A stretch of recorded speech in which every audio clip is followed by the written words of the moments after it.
प्यारे बच्चों, ਅੱਜ ਅਸੀਂ मैथ ਦੀ ਅਗਲੀ ਅਸਾਈਨਮੈਂਟ ਕਰਾਂਗੇ ਜੋ ਸਾਡੀ ਹੈ ਸੰਡੇ ਸਪੈਸ਼ਲ ਅਸਾਈਨਮੈਂਟ ਨੰਬਰ 158 ਜੋ ਕਿ ਪੜ੍ਹੋ ਪੰਜਾਬ ਪੜ੍ਹਾਓ ਪੰਜਾਬ ਤਹਿਤ 9ਵੀਂ ਕਲਾਸ ਦੇ ਵਿਦਿਆਰਥੀਆਂ ਲਈ ਹੈ।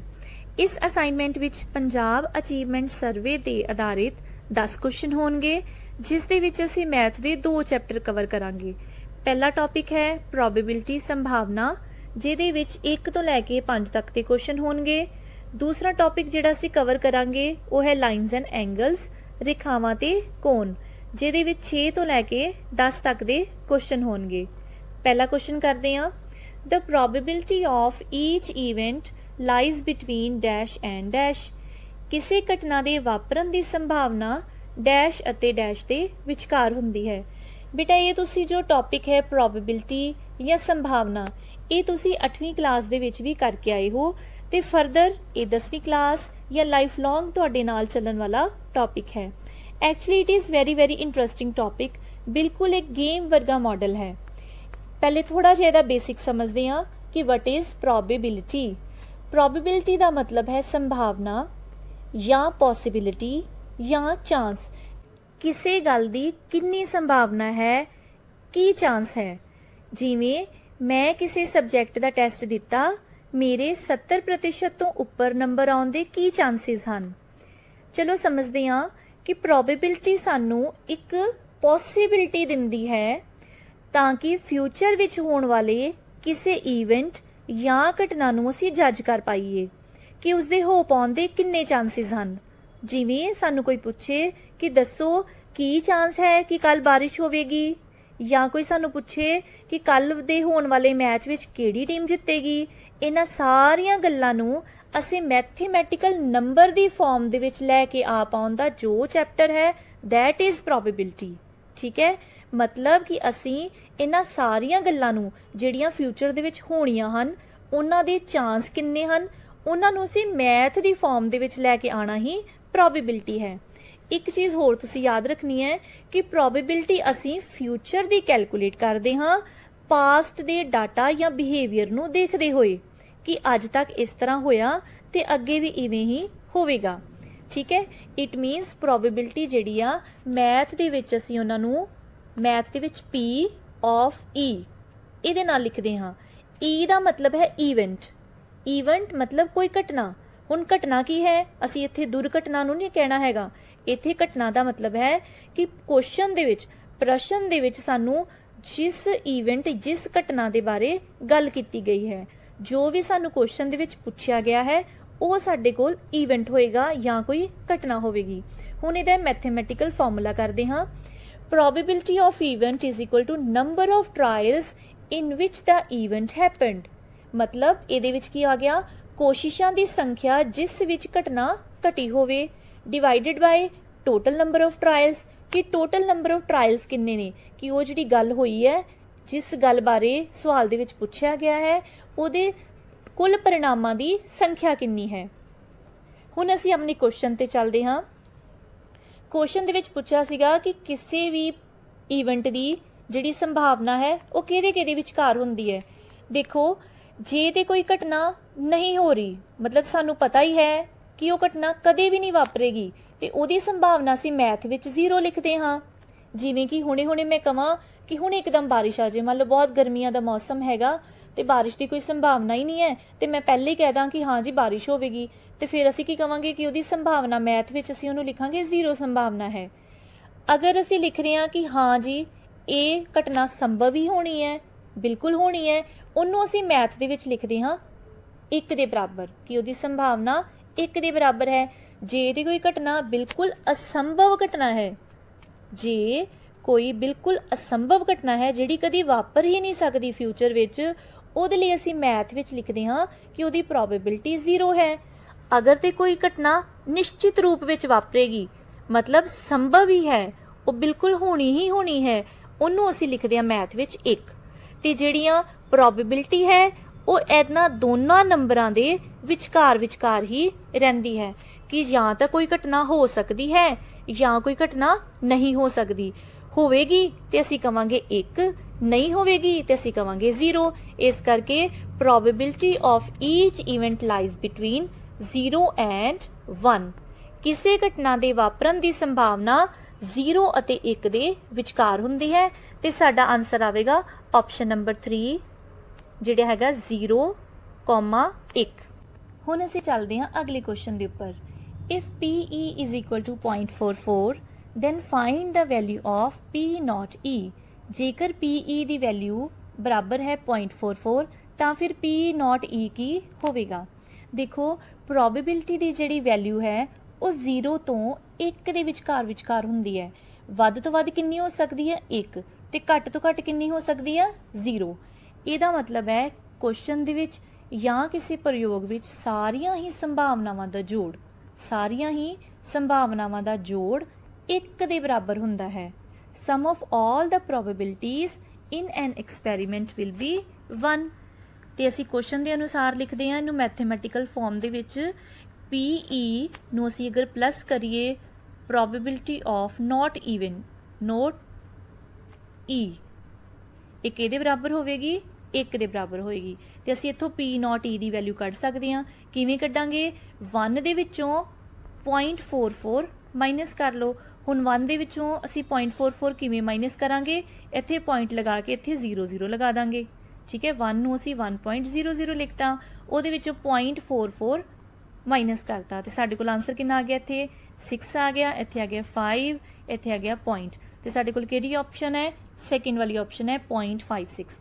ਅਸੀਂ ਕੀ ਕੀਤਾ ਸਾਨੂੰ ਗਿਵਨ ਸੀਗਾ probability of event, probability of not event ਅਸੀਂ ਫਾਈਂਡ ਆਊਟ ਕਰਨੀ ਸੀਗੀ ਤੇ ਕਿਸੇ ਵੀ ਐਕਸਪੈਰੀਮੈਂਟ ਵਿੱਚ ਟੋਟਲ ਸਮ ਠੀਕ ਹੈ ਸਮ ਆਫ ਆਲ ਦਾ ਪ੍ਰੋਬੇਬਿਲਿਟੀਜ਼ ਕਿੰਨਾ ਹੋਣਾ ਚਾਹੀਦਾ 1 ਹੋਣਾ ਚਾਹੀਦਾ ਤੇ ਅਸੀਂ ਕੀ ਕੀਤਾ 1 ਦੇ ਵਿੱਚੋਂ ਜਿਹੜੀ ਗਿਵਨ ਹੈ ਪ੍ਰੋਬੇਬਿਲਿਟੀ ਉਹਨੂੰ ਮਾਈਨਸ ਕਰ ਲਿਆ ਤੇ ਸਾਡੇ ਕੋਲ ਆਨਸਰ ਆ ਗਿਆ 0.56।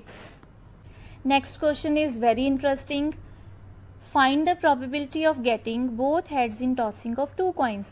ਦੋ ਸਿੱਕਿਆਂ ਨੂੰ ਇਕੱਠੇ ਉਛਾਲਣ ਤੇ ਦੋਵੇਂ ਚਿੱਤ ਆਉਣ ਦੀ ਸੰਭਾਵਨਾ ਪਤਾ ਕਰੋ ਕਿ ਦੋਨੋਂ ਵਾਰੀ ਹੈਡ ਉੱਪਰ ਆਵੇ ਇਸ ਦੀ ਪ੍ਰੋਬੇਬਿਲਿਟੀ ਕਿੰਨੀ ਹੋਵੇਗੀ ਉਹ ਪਤਾ ਕਰਨੀ ਹੈ। ਸਭ ਤੋਂ ਪਹਿਲੇ ਅਸੀਂ ਕਰਦੇ ਹਾਂ ਜਦੋਂ ਅਸੀਂ ਇੱਕ ਕੁਆਇਨ ਨੂੰ ਉਛਾਲਦੇ ਹਾਂ ਜਦੋਂ ਅਸੀਂ ਇੱਕ ਕੁਆਇਨ ਨੂੰ ਟਾਸ ਕੀਤਾ ਜਾਂ ਤਾਂ ਹੈਡ ਆਵੇ ਜਾਂ ਟੇਲ ਆਵੇ it means total number of trials ਕਿੰਨੇ ਬਣ ਗਏ ਦੇ 2 ਤੇ ਪ੍ਰੋਬੇਬਿਲਿਟੀ ਦੇ ਫਾਰਮੂਲੇ ਦੇ ਵਿੱਚ ਡਿਨੋਮੀਨੇਟਰ ਦੇ ਹੇਠਾਂ ਕੀ ਆਉਂਦਾ ਹੈ ਟੋਟਲ ਨੰਬਰ ਆਫ ਟਰਾਇਲਸ परिणामां दी कुल संख्या तो वो साडे कोल कॉइन दे वेले डिनोमीनेटर दे विच की आ जाएगा बटा 2 आ जाएगा। हुण अगर सानू कोई पूछे कि प्रोबेबिलिटी हैड आउण दी की है हैड आउण दी संभावना की है जदों एक सिक्के नू उछालिया जावे तो हैड किन्नी वारी आया 1 वारी असीं लिख लिया उपर 1 हेठां की लिखांगे कॉइन दे वेले टोटल नंबर ऑफ ट्रायल्स किन्ने बन गए एक कॉइन नू उछालिया ਤੇ ਉਹਦੇ 2 ਹੀ ਸੰਭਵ परिणाम ने इस करके ਅਸੀਂ ਹੇਠਾਂ 2 ਲਿਖਤਾ ਤੇ ਸਾਡੇ ਕੋਲ ਹੈਡ ਆਉਣ ਦੀ ਪ੍ਰੋਬੇਬਿਲਿਟੀ ਕਿੰਨੀ ਫਿਰ ਬਣ ਗਈ 1/2। ਅਗਰ ਸਾਨੂੰ ਕੋਈ ਪੁੱਛੇ ਇਸੇ ਤਰ੍ਹਾਂ ਕਿ ਟੇਲ ਆਉਣ ਦੀ ਸੰਭਾਵਨਾ ਕਿੰਨੀ ਹੋਵੇਗੀ ਉਹ ਵੀ ਕਿੰਨਾ ਹੋਏਗਾ 1/2। ਕਿਉਂ ਕਿਉਂਕਿ ਟੇਲ ਵੀ ਕਿੰਨੀ ਵਾਰੀ ਆਇਆ ਇੱਕੋ ਵਾਰੀ ਆਇਆ 1 ਅਸੀਂ ਲਿਖ ਲਿਆ ਉੱਪਰ ਥੱਲੇ ਅਸੀਂ ਕੀ ਲਿਖਦੇ ਆ ਟੋਟਲ ਨੰਬਰ ਆਫ ਟਰਾਇਲਸ ਕੁੱਲ ਸੰਭਵ परिणामां ਦੀ ਗਿਣਤੀ ਇਹ ਵੀ ਫਿਰ ਸਾਡੇ ਕੋਲ ਆ ਜਾਏਗਾ ਟੇਲ ਆਉਣ ਦੀ ਸੰਭਾਵਨਾ 1/2। ਇਸੇ ਤਰ੍ਹਾਂ ਹੁਣ ਅਸੀਂ ਚੱਲਦੇ ਹਾਂ ਦੋ ਸਿੱਕਿਆਂ ਦੇ ਉੱਪਰ ਕਿ ਜਦੋਂ ਦੋ ਸਿੱਕਿਆਂ ਨੂੰ ਅਸੀਂ ਇਕੱਠੇ ਉਛਾਲਿਆ ਇਹਦੇ ਕਿਹੜੇ ਨੰਬਰ ਆਫ ਪੋਸੀਬਿਲਿਟੀਜ਼ ਬਣਨਗੀਆਂ ਜਾਂ ਤਾਂ ਦੋਨੋਂ ਵਾਰੀ ਐਚ ਆ ਜੇ ਦੋਨੋਂ ਵਾਰੀ ਹੈਡ ਆ ਜਾਣ ਜਾਂ ਦੋਨੋਂ ਵਾਰੀ ਟੇਲ ਆ ਜਾਣ ਜਾਂ ਇੱਕ ਵਾਰੀ ਟੇਲ ਇੱਕ ਵਾਰੀ ਹੈਡ ਆ ਜੇ ਜਾਂ ਪਹਿਲੀ ਵਾਰੀ ਹੈਡ ਆ ਜੇ ਅਗਲੀ ਵਾਰੀ ਟੇਲ ਆ ਜੇ ਇਟ ਮੀਨਸ ਸਾਡੇ ਕੋਲ ਟੋਟਲ ਨੰਬਰ ਆਫ ਆਊਟਕਮਸ ਕਿੰਨੇ ਬਣ ਗਏ 4 ਬਣ ਗਏ। ਜਦੋਂ ਵੀ ਹੁਣ ਇਸ ਕੁਐਸਚਨ ਦੇ ਵਿੱਚ ਅਸੀਂ ਕਿਸੇ ਚੀਜ਼ ਦੀ ਪ੍ਰੋਬੇਬਿਲਿਟੀ ਕਰਨੀ ਹੈ ਤੇ ਬਟਾ 4 ਰੱਖਣਾ ਹੈ ਕਿਉਂਕਿ ਦਾ ਫ੍ਰੈਕਸ਼ਨ ਦੇ ਵਿੱਚ ਫਾਰਮੂਲਾ ਹੁੰਦਾ ਹੈ number of trials in which E has happened ਮਤਲਬ event has happened divided by total number of trials ਤੇ ਦੋ ਸਿੱਕਿਆਂ ਵਾਲੇ ਟੋਟਲ ਨੰਬਰ ਆਫ ਟਰਾਇਲਸ ਸਾਡੇ ਕੋਲ ਕਿੰਨੇ ਆ ਗਏ 4। ਹੁਣ ਸਾਨੂੰ ਪੁੱਛਿਆ ਦੋਵੇਂ ਚਿੱਤ ਆਉਣ ਦੀ ਸੰਭਾਵਨਾ ਬੋਥ ਹੈਡਸ ਠੀਕ ਹੈ ਪ੍ਰੋਬੇਬਿਲਿਟੀ ਅਸੀਂ ਕੱਢਣੀ ਹੈ ਕਿ ਦੋਨੋਂ ਵਾਰੀ H ਆਵੇ ਦੋਨੋਂ ਵਾਰੀ H ਆਉਣ ਦੀ ਸੰਭਾਵਨਾ ਕਿੰਨੀ ਹੈ ਤੇ ਦੇਖੋ H ਕਿੰਨੀ ਵਾਰੀ ਆਇਆ ਦੋਨੋਂ ਵਾਰੀ ਹੈਡ ਕਿੰਨੀ ਵਾਰੀ ਆਇਆ ਇੱਕੋ ਵਾਰੀ ਅਸੀਂ ਉੱਪਰ ਲਿਖ ਦਾਂਗੇ 1 ਤੇ ਟੋਟਲ ਕਿੰਨੇ ਆਊਟਕਮਸ 4 ਤੇ ਸਾਡੇ ਕੋਲ ਆਨਸਰ ਕਿੰਨਾ ਬਣ ਗਿਆ 1/4 ਤੇ 1/4 ਕਿਹੜੀ ਆਪਸ਼ਨ 'ਚ ਹੈ ਚੌਥੀ ਆਪਸ਼ਨ ਦੇ ਵਿੱਚ ਤੇ ਸਾਡੇ ਕੋਲ ਫਿਰ ਆਨਸਰ ਆ ਗਿਆ ਦੋਨੋਂ ਹੈਡ ਆਉਣ ਦੀ ਸੰਭਾਵਨਾ 1/4 ਹੈ। Next question is, suppose we throw a dice once, what is the probability that we get prime number? ਇੱਕ ਪਾਸੇ ਨੂੰ ਇੱਕ ਵਾਰ ਸੁੱਟਿਆ ਜਾਂਦਾ ਹੈ, ਅਪਾਜ ਸੰਖਿਆ ਆਉਣ ਦੀ ਸੰਭਾਵਨਾ ਕੀ ਹੋਵੇਗੀ? ਤੁਸੀਂ ਸਾਰਿਆਂ ਨੇ ਡਾਈਸ ਦੇਖੀ ਹੋਵੇਗੀ। ਡਾਈਸ ਦੇ 6 ਫੇਜ਼ਿਸ ਹੁੰਦੇ ਹਨ, ਇਸ ਦੇ 6 ਤਲ ਹੁੰਦੇ ਹਨ, ਜਿਸ ਦੇ ਉੱਪਰ 6 ਨੰਬਰ ਅੰਕਿਤ ਕੀਤੇ ਹੁੰਦੇ ਹਨ। 1 2 3 4 5 6। ਇਟ ਮੀਨਸ ਸਾਡੇ ਕੋਲ ਡਾਈਸ ਦੀਆਂ ਟੋਟਲ ਆਊਟਕਮਸ ਕਿੰਨੀਆਂ ਆ ਗਈਆਂ? 6। ਜਿਵੇਂ ਕਿ ਕੁਆਇਨ ਦੀਆਂ ਹੁੰਦੀਆਂ ਸੀਗੀਆਂ 2, ਡਾਈਸ ਦੇ ਵਿੱਚ ਸਾਡੇ ਕੋਲ ਟੋਟਲ ਨੰਬਰ ਆਫ ਆਊਟਕਮਸ ਆ ਗਏ 6। ਹੁਣ ਅਸੀਂ ਆਪਣੇ ਕੁਐਸਚਨ ਤੇ ਚੱਲਦੇ ਹਾਂ ਕਿ ਅਸੀਂ ਪ੍ਰਾਈਮ ਨੰਬਰ ਫਾਈਂਡ ਆਊਟ ਕਰਨਾ ਹੈ ਕਿ ਸਾਡੇ ਕੋਲ ਟੋਟਲ ਜਿਹੜੇ ਨੰਬਰ ਆਫ ਆਊਟਕਮਸ ਨੇ ਉਹ ਆ ਰਹੇ ਨੇ 1 2 3 4 5 6। ਇਹਨਾਂ ਵਿੱਚੋਂ ਅਸੀਂ ਪਹਿਲੇ ਲੱਭਾਂਗੇ ਪ੍ਰਾਈਮ ਨੰਬਰਸ ਕਿਹੜੇ ਕਿਹੜੇ ਨੇ। ਇਹਨਾਂ 'ਚ ਪ੍ਰਾਈਮ ਨੰਬਰ ਕਿਹੜੇ ਕਿਹੜੇ ਆ ਰਹੇ ਨੇ? 2 3 ਤੇ 5। ਪ੍ਰਾਈਮ ਨੰਬਰਸ ਕਿਹੜੇ ਹੁੰਦੇ ਨੇ? Which are not divided by any number except itself, ਜਿਹੜੇ ਸਿਰਫ ਆਪਣੇ ਨਾਲ ਹੀ ਡਿਵਿਜ਼ੀਬਲ ਹੁੰਦੇ ਨੇ, ਕਿਸੇ ਹੋਰ ਪਹਾੜੇ ਦੇ ਨਾਲ ਡਿਵਿਜ਼ੀਬਲ ਨਹੀਂ ਹੁੰਦੇ। ਉਹ ਸਾਡੇ ਕੋਲ ਫਿਰ number of total number of prime numbers on the DISE ਕਿੰਨੇ ਆ ਗਏ? 3। ਤੇ ਅਸੀਂ ਪ੍ਰੋਬੇਬਿਲਿਟੀ ਦੇ ਫਾਰਮੂਲੇ ਦੇ ਵਿੱਚ ਫਿਲ ਕਰ ਦਾਂਗੇ। ਪ੍ਰੋਬੇਬਿਲਿਟੀ ਦਾ ਫਾਰਮੂਲਾ ਕੀ ਹੁੰਦਾ ਹੈ? ਜਿੰਨੇ ਸਾਡੇ ਕੋਲ ਆਊਟਕਮਸ ਆਏ ਨੇ ਪ੍ਰਾਈਮ ਨੰਬਰਸ ਦੇ ਉਹ ਲਿਖ ਲਾਂਗੇ ਤੇ ਨੀਚੇ ਅਸੀਂ ਲਿਖਾਂਗੇ ਟੋਟਲ ਨੰਬਰ ਆਫ ਆਊਟਕਮਸ। ਇਹ ਸਾਡੇ ਕੋਲ ਬਣ ਗਏ 3/6, ਜਿਹਨੂੰ ਸੋਲਵ ਕਰਕੇ ਅਸੀਂ ਬਣਾ ਲਿਆ 1/2। ਤੇ ਸਾਡੇ ਕੋਲ ਫਿਰ 1/2 ਪਹਿਲੀ ਆਪਸ਼ਨ ਦੇ ਵਿੱਚ ਹੈ ਕਿ ਪ੍ਰਾਈਮ ਨੰਬਰ ਆਉਣ ਦੀ ਸੰਭਾਵਨਾ ਜਾਂ ਅਪਾਜ ਸੰਖਿਆ ਆਉਣ ਦੀ ਸੰਭਾਵਨਾ ਹੋਵੇਗੀ 3/6। 3/6 ਨੂੰ ਅਸੀਂ ਰਾਉਂਡ ਆਫ ਕਰਕੇ ਕੀ ਲਿਖ ਲਿਆ? 1/2। ਹੁਣ ਅਸੀਂ ਕਰਦੇ ਹਾਂ ਅਗਲਾ question. Find the probability of drawing king card from deck of cards. ਤਾਸ਼ ਦੇ ਪੱਤਿਆਂ ਵਿੱਚੋਂ ਇੱਕ ਪੱਤਾ ਕੱਢਿਆ ਜਾਂਦਾ ਹੈ, ਬਾਦਸ਼ਾਹ ਕੇ ਪੱਤਾ ਆਉਣ ਦੀ ਸੰਭਾਵਨਾ ਪਤਾ ਕਰੋ। A deck of card has 52 cards. ਦੇਖੋ, ਜਿਨ੍ਹਾਂ ਬੱਚਿਆਂ ਨੂੰ ਕਾਰਡਸ ਬਾਰੇ ਨਹੀਂ ਪਤਾ ਉਹ ਇੱਥੋਂ ਸਮਝ ਲਓ ਕਿ ਇੱਕ ਤਾਸ਼ ਦੀ ਗੁੱਟੀ ਦੇ ਵਿੱਚ ਟੋਟਲ 52 ਪੱਤੇ ਹੁੰਦੇ ਹਨ। ਇਹਨਾਂ ਨੂੰ 4 ਗਰੁੱਪਸ ਦੇ ਵਿੱਚ ਵੰਡਿਆ ਜਾਂਦਾ ਹੈ। 26 ਵਿੱਚ ਕਾਲੇ ਪੱਤੇ ਹੁੰਦੇ ਹਨ, 26 ਵਿੱਚ ਲਾਲ ਪੱਤੇ ਹੁੰਦੇ ਹਨ। ਕਾਲੇ ਪੱਤਿਆਂ ਵਿੱਚੋਂ 13 ਜਿਹੜੇ ਨੇ ਉਹ ਸਪੇਡ ਦੇ ਔਰ 13 ਕਲੱਬ ਦੇ ਪੱਤੇ ਹੁੰਦੇ ਨੇ। ਇਸ ਤੋਂ ਇਲਾਵਾ ਰੈੱਡ ਪੱਤਿਆਂ ਦੇ ਵਿੱਚੋਂ 13 ਹਾਰਟਸ ਦੇ ਤੇ 13 ਡਾਇਮੰਡ ਦੇ ਹੁੰਦੇ ਨੇ। ਇਸ ਤੋਂ ਇਲਾਵਾ A ਤੋਂ ਲੈ ਕੇ 10 ਤੱਕ ਹਰੇਕ ਗਰੁੱਪ ਦੇ ਕੋਲ A ਤੋਂ ਲੈ ਕੇ 10 ਤੱਕ ਦੇ ਪੱਤੇ ਹੁੰਦੇ ਨੇ। ਇਹਨਾਂ ਤੋਂ ਇਲਾਵਾ 4 ਪੱਤੇ J ਦੇ, 4 ਪੱਤੇ Q ਦੇ ਤੇ 4 ਪੱਤੇ ਕਿੰਗ ਦੇ ਹੁੰਦੇ ਨੇ। ਹੁਣ ਸਾਨੂੰ ਕੁਐਸਚਨ ਦੇ ਵਿੱਚ ਸਿਰਫ ਕਿੰਗ ਬਾਰੇ ਪੁੱਛਿਆ ਗਿਆ ਹੈ ਕਿ ਬਾਦਸ਼ਾਹ ਪੱਤਾ ਆਉਣ ਦੀ ਸੰਭਾਵਨਾ ਕੀ ਹੈ, ਤੇ ਅਸੀਂ ਤਾਸ਼ ਵਿੱਚੋਂ ਲੱਭ ਲਿਆ ਕਿ ਸਾਡੇ ਬਾਦਸ਼ਾਹ ਕੇ ਵਾਲੇ ਪੱਤੇ ਕਿੰਨੇ ਹਨ? 4 ਪੱਤੇ ਸਾਡੇ ਕੋਲ ਕੇ ਦੇ ਨੇ।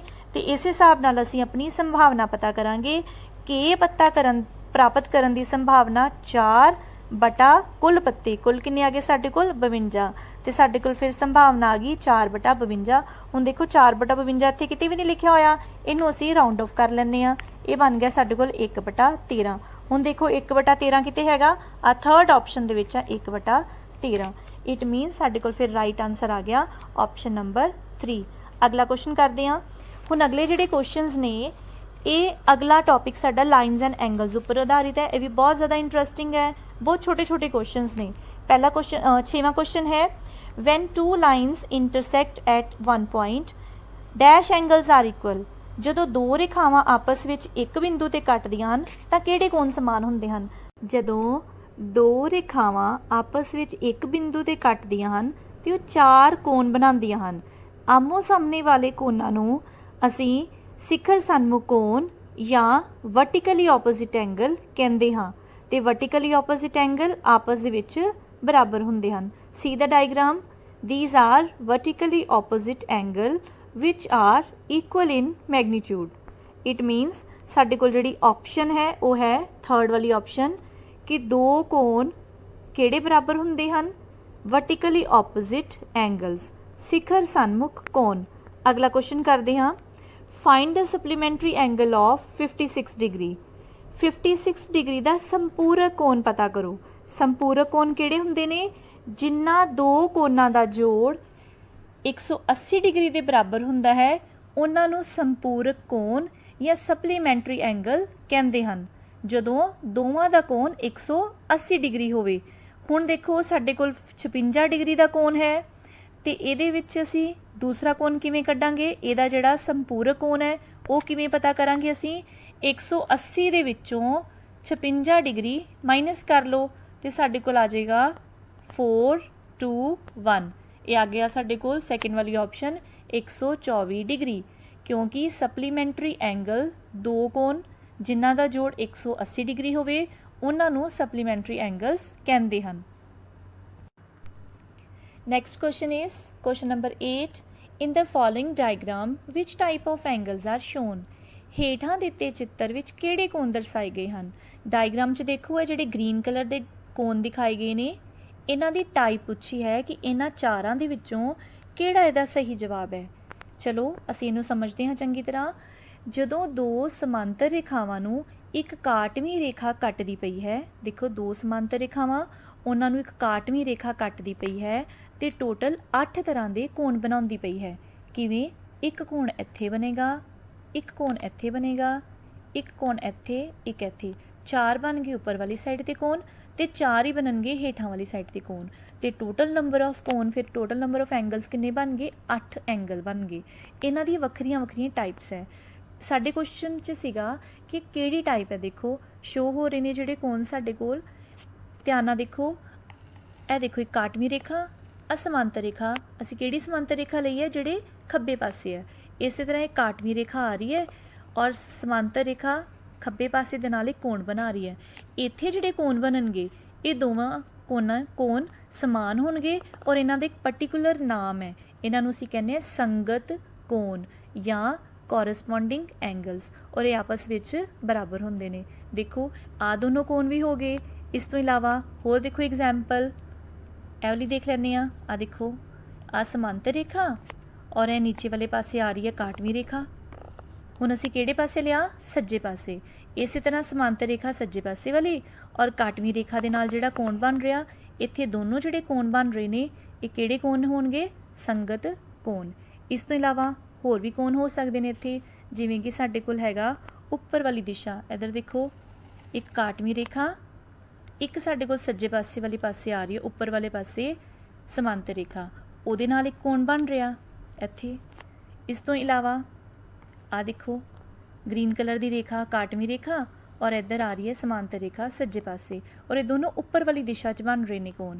ਇਹਨਾਂ ਨੂੰ ਵੀ ਅਸੀਂ ਕੀ ਕਵਾਂਗੇ? Corresponding angles. ਤੇ ਫਿਰ ਸਾਡੇ ਕੋਲ ਜਿਹੜੇ ਡਾਇਗਰਾਮ 'ਚ ਸ਼ੋ ਹੋ ਰਹੇ ਸੀਗੇ ਉਹ ਕਿਹੜੇ ਕੋਣ ਸੀਗੇ? ਉਹ ਸੀਗੇ ਸਾਡੇ ਕੋਲ ਕੋਰਸਪੋਂਡਿੰਗ ਐਂਗਲਸ, ਸੰਗਤ ਕੋਣ, ਔਰ ਸਾਡੇ ਕੋਲ ਆਏਗੀ ਆਪਸ਼ਨ ਨੰਬਰ 4। ਨੈਕਸਟ ਕੁਐਸਚਨ ਕਰਦੇ ਹਾਂ। Find the value of x and y in the following diagram. ਹੇਠਾਂ ਦਿੱਤੇ ਚਿੱਤਰ ਵਿੱਚ x ਅਤੇ y ਦਾ ਮੁੱਲ ਪਤਾ ਕਰੋ। ਸਾਨੂੰ ਇੱਕ ਟ੍ਰਾਇੰਗਲ ਗਿਵਨ ਹੈ J, K ਔਰ L।